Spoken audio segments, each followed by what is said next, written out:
Hello guys, in today's video I'm going to show you a quick demonstration of the EMG with my Arduino board.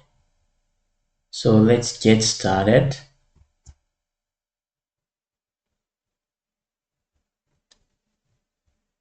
So let me launch it. Right now I haven't placed the electrodes on my arm. So here I'm going to place one of the electrodes, the other one, and I also like to add a third electrode that is connected to ground, so that my body is at the same potential as the whole circuit, grounding myself to the circuit. Right now, I didn't turn on the batteries, so I'm going to power up the EMG. And here you have it. So actually, I have a signal this is the output of a comparator I use, because on the actual exhaust arm, the whole structure, I'm using it as not as an analog signal but as digital signal. I placed it on a GPIO but as a digital input. So here's the analog, and by using a comparator I turn it into a digital signal, because I don't essentially need to have, to see all the different analog values of it. I just need a 1 or 0, if it's contracted or not. That's all I need. So right here you can see, so here the blue one is the analog signal, and this is the output of my comparator, which is low. Even though I have 30 millivolts here, it's still considered low. So right now, as you can see, because I have the two electrodes, I'm seemingly at the same potential. That's why it's like that. So when I'm going to contract my muscle, you're going to see it spike, and it's very, very responsive. But right here, I am not at the reference voltage of my comparator. My reference voltage is quite high. So I'm going to amplify my device a little bit. So here I am amplifying it even more, and I'm going to contract my muscle. And you can see I have the spikes, the red spikes, which means that I am over the reference voltage of my comparator. You can see it. And here I stop my contraction, and I can do it like this again. So I have this kind of pulsated output that represents the contraction of my muscle. So the system is very responsive and it's very good. But in the next part of the video, the other one, I'm going to talk about electromagnetic interference, and you'll see how it really affects everything here. Because right here, I'm not close to any other source. I'm using batteries, so I'm in the ideal configuration. Here, I want to show you the results that I had when I was using my previous 8620. That's here. By doing all kind of manipulation, I broke one of the legs. I tried to save it by soldering this thing, but it's not working anymore. I mean, it's working, but it's not as good as it used to be. And I bought cheap 8620s, but I mean, the one that I'm actually using in the example I showed just before, I'm using one of those cheap 8620 that I bought. And as you can see here, we didn't have this kind of values. We didn't have the 1.5 or 1. Pretty much 1.8 volts. We didn't have this kind of values. It was significantly lower.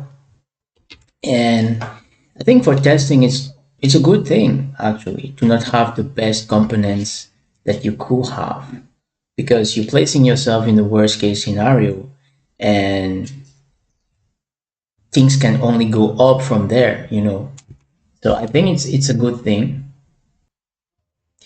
In the previous example, I had a pulsating output. So here I also have a full wave bridge rectifier. It's a made up already full wave bridge rectifier with the diodes already. It's an IC. And by using that, I can rectify the signal I have, making it a continuous signal. And like that, I won't have a pulsated output. I'll have a straight line. So I'm going to show it to you right now.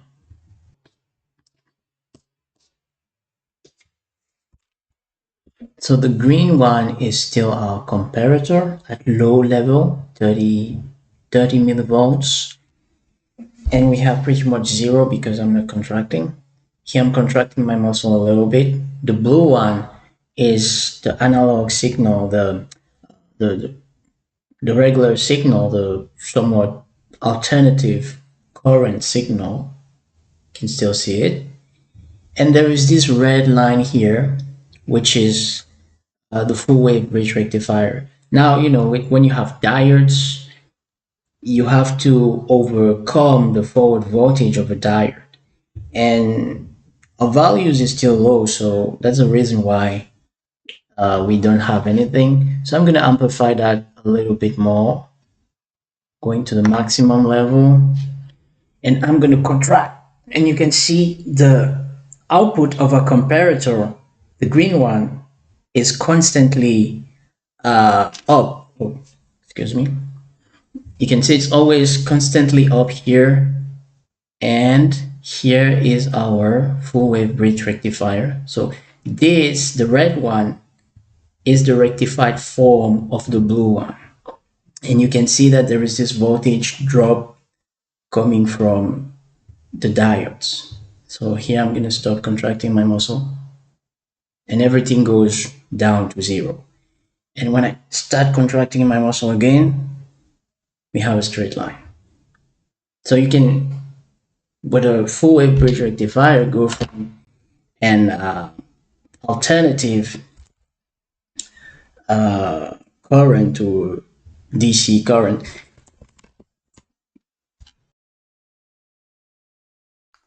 Here's the reason why I have this EMG in my project. I detached this part from the exhaust arm. So I don't know if you recognize it, but this is the Dragon Crest from Dragon Quest. It's a video game, but it has a manga and an anime adaptation to it. Dragon Quest, The Great Adventure of Dai. And I really enjoyed the anime slash manga. It has a very well written characters, really great character development. I really enjoyed it. And I think it's criminally underrated. You have a lot of animes that are quite good, but not as good as Dragon Quest, in my opinion. But they have so much, I don't know, recognition. They are highlighted way more than Dragon Quest. And I think it's a little unfair, but I mean, I guess it is what it is. But I highly recommend watching Dragon Quest. So with that being said, I'm going to show you the quick demonstration of how it looks like. Place the electrodes. I'm going to turn on this thing. Oh yeah, here I have neodyme magnets, and here as well on the bracelets, and it allows me to clip it like this. And now when I contract my muscle, you can see that I have a light, and I think it's cool. I like it. And the system is just like we saw on the demonstration with the Arduino. It's very responsive. This is the pulsated output. So I'm going to show you also how it looks like with the rectified output in a few seconds.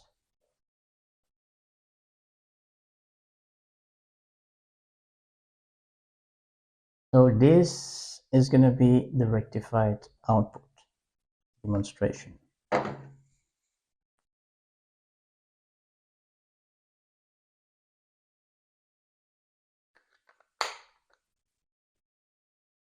You see, it's not pulsating.